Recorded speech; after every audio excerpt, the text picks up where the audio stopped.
Hello and welcome to another edition of Living Simply and Fun. And I am Aaron. That's Rita. She's giving me bunny ears.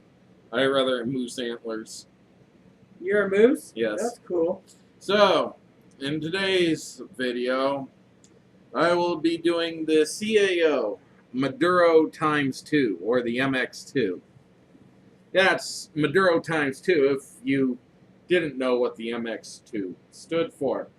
Now, this has a double Maduro wrapper. On the outside is a Connecticut broadleaf, and from what I understand of the Connecticut broadleaf Maduro wrapper, is it is essentially a Connecticut shade grown, you know, your typical Connecticut wrapper, but it has no shade. So they take essentially the same seeds and grow it outside the shade, and it gets more sun, becomes thicker and harder, and ends up fermenting nicely into this dark wrapper. And it gets the broad leaf because apparently the leaves get bigger, so the shade kind of stunts their growth a little bit. Then you have another wrapper on the inside, which is a Brazilian Arapaça wrapper, Maduro. And the only reason I know that because it's only listed as a Brazilian wrapper on the inside, or as the binder, although in this case they call it a second wrapper. I know it's Arapaça because Arapaça is the location of Brazil that actually makes Maduro leaf. Yes? So you're telling me that's a double Maduro? It is a double Maduro. They claim two Maduro wrappers. It's really a Maduro wrapper and a Maduro binder. But well, what's the filler? Now, if you've already paid attention, that's U.S. and Brazilian. Now, on the inside, you have a Nicaraguan long filler, Dominican long filler, Honduran long filler, and a Peruvian long filler. And Monte Cristo is known to use Peruvian tobaccos as well. C.A.O. likes to use them quite a bit. And something to know about that is there is only one company in the world that deals with Peruvian tobacco. So whenever you get a cigar that has Peruvian tobacco in it, it is coming from the Tabacalera del Oriente, S.A.C.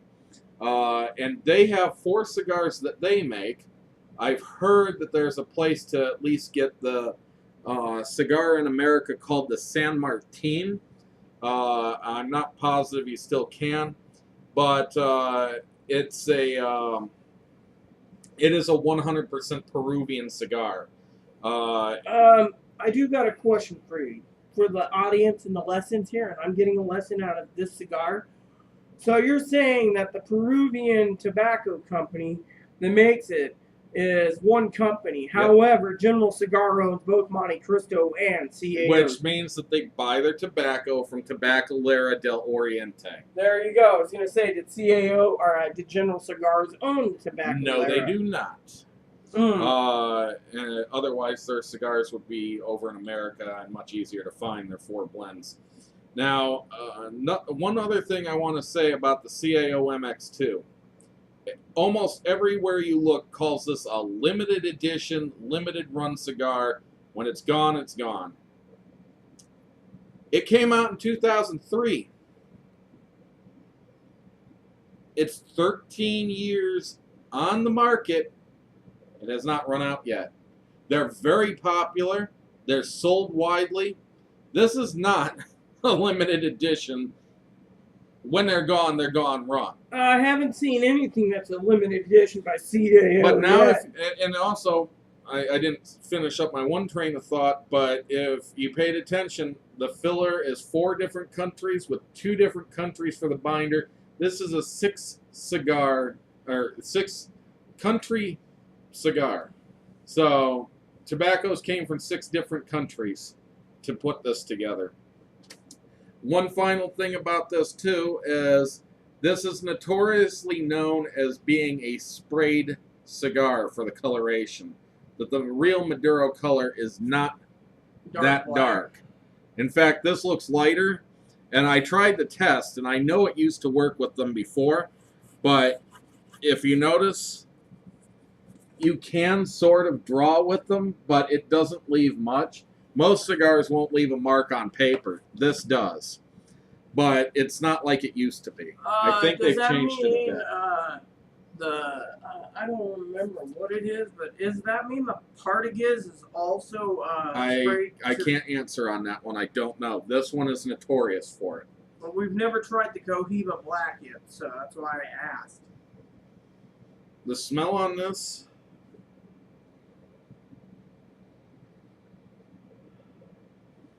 is kind of like a wheat bread.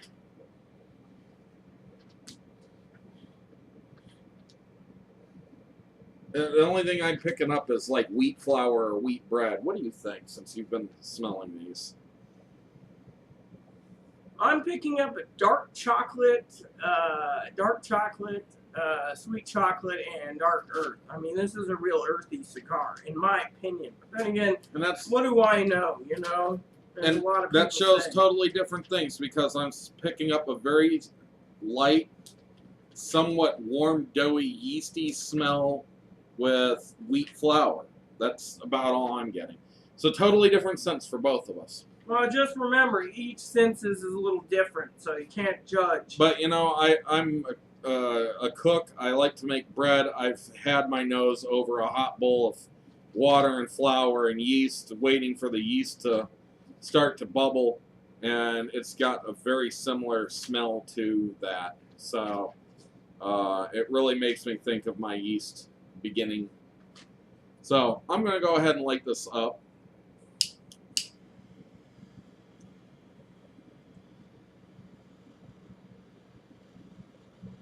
Okay. Sorry it took me 7 minutes into the video to be able to start this up, but I had a lot of background information. So apparently the Cohiba Black is a Connecticut broadleaf Maduro wrapper. That's pretty cool to know. Here we go. This is what I was looking for. So apparently the Cohiba Black label is a oily Medio Tempo sun grown.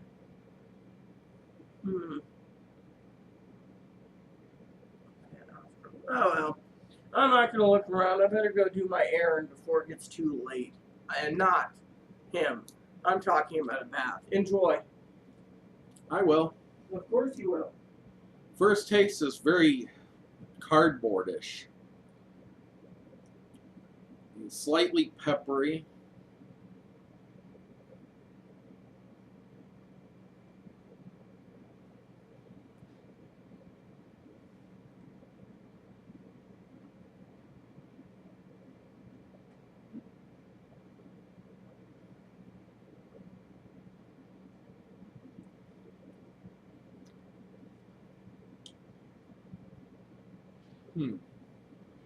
I'm not picking up a lot of flavors right now. Primarily a little bit of spice. Mostly pepper spice. Oh, and there's one other thing that I'd like to mention too. Another little pet peeve. I've noticed it with cigars too. Fritos. Classic Ranch. These used to be my favorite potato chip growing up as a kid, and they were all over the place. It was the primary ranch chip on the market between, say, 1982 and 87 or 88, and then they disappeared from the market altogether, roughly about the time that the Flamin' Hot Dorito showed up in about 1991 or so in Arizona Iced Tea, where I grew up. And so now they call it new, right above my hand. You see it, new. If it was out in the 80s and early 90s, it's not new. It's very similar to my pet peeve of this. Limited edition, been around 13 years, very popular cigar. It's not limited edition. Stop using that to sell your product. They shouldn't be saying new to sell their product. It's just false advertising.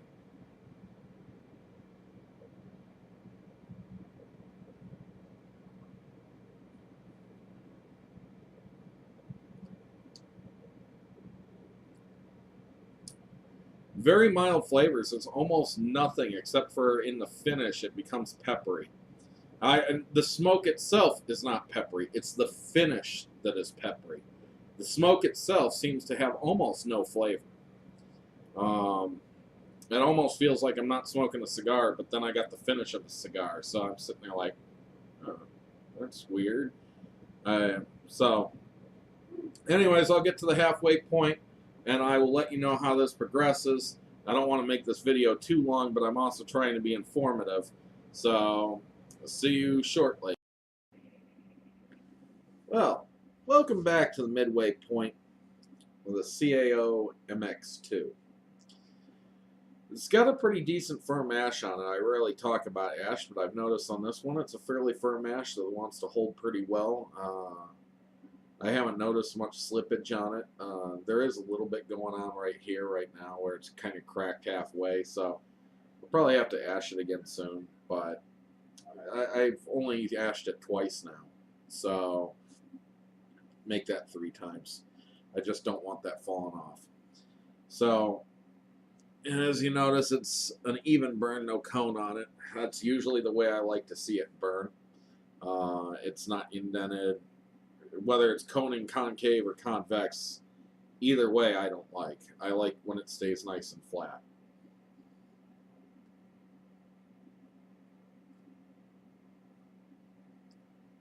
Still, not much flavor from the smoke at all.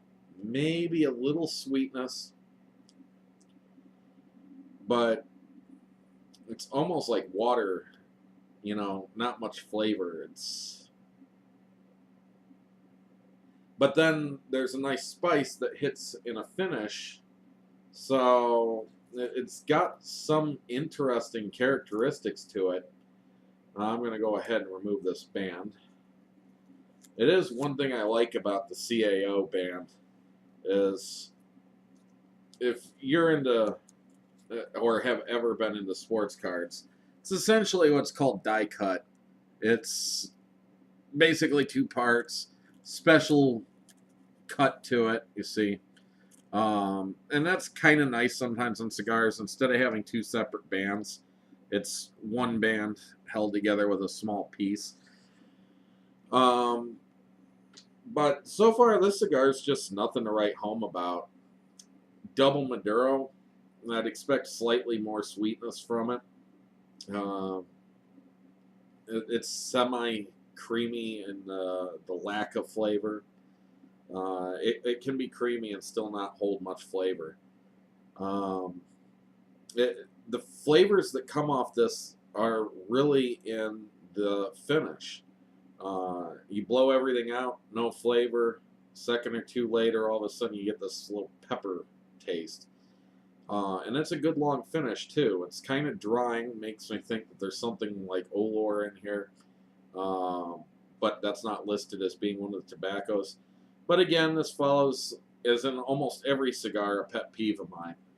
There's no information on what the fillers are. Where in Nicaragua did the filler come from? Is it a Viso, a Seco, a Ligero? Nothing. Is it a special blend grown in a valley up on a mountain like the S.A.C? Don't know. In fact, even when it comes to the Brazilian wrapper, it doesn't tell you where the Brazilian Maduro came from. You can assume our Parasa because like 90% of the Maduro Brazilian leaves come from there. And when I do these reviews, I really want to try to get to the knowledge behind where the tobaccos come from and all that, but I'm not going to sit there and write each manufacturer hoping like heck that they'll actually work with me and tell something. It's like a secret sauce. They don't really want you to know exactly what leaf is in it. Well, I'd like to know. I like my cigars enough that if I find a tobacco that I really like, I'd be more willing to try other cigars that have that tobacco in it. And I can't say that I really love Nicaraguan tobaccos, or I really love Peruvian tobaccos, or I really love Mexican tobaccos. There's not really any particular tobacco out there that I sit there and say, ooh, I gotta try that. I can tell you I like Candela wrappers, but they're rare and few in between. I like the Cameroon wrappers, But again, you usually don't end up with Cameroon tobaccos throughout the cigar. It's like Peruvian tobaccos. They're only used in small amounts, usually because they have a bit of a kick to them. This much really must not have much Peruvian tobacco in it at all, but it does have some. It is a unique cigar in the fact that it is nearly flavorless and then has this flavorful finish, which isn't too terribly spicy, but it's on the peppery side. Anyways, I know this is getting to be a long video, so I'll cut this and I'll see you in the final third and let you know how this has progressed. So see you in a moment. Hello. Hello and welcome back to the final third of the CAO Maduro ×2 or MX2. I've definitely liking the flavor far more in this final third. It's got a bit more of a minty chai taste to it. The smoke has picked up some flavor. There seems to be a little bit of Ligero in here.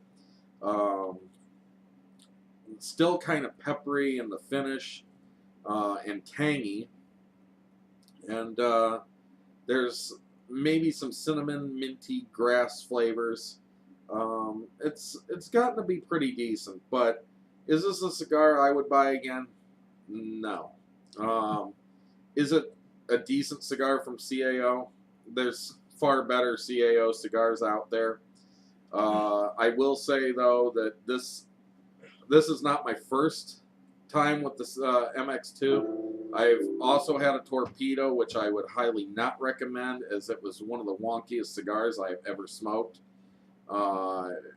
And just I thought the CAO America was the most wonkiest we've had. Well, we've had both those, and the America wanted to run along the seams of the barber pole, and the MX2. Remember, that's the one that fell apart in the final inch, and it just went all over the place, and mine ended up puffing up like that big around for a Torpedo. Do you remember mine? Yeah, you ended up having to nub it at like 1.5 inches left because there wasn't enough left on it. It was too hard to hold and puff on. It gotten too loose. However, another thing I'll say is also it seems that they really have taken away a lot of the spray color that has been on these, probably because of some negativity from that.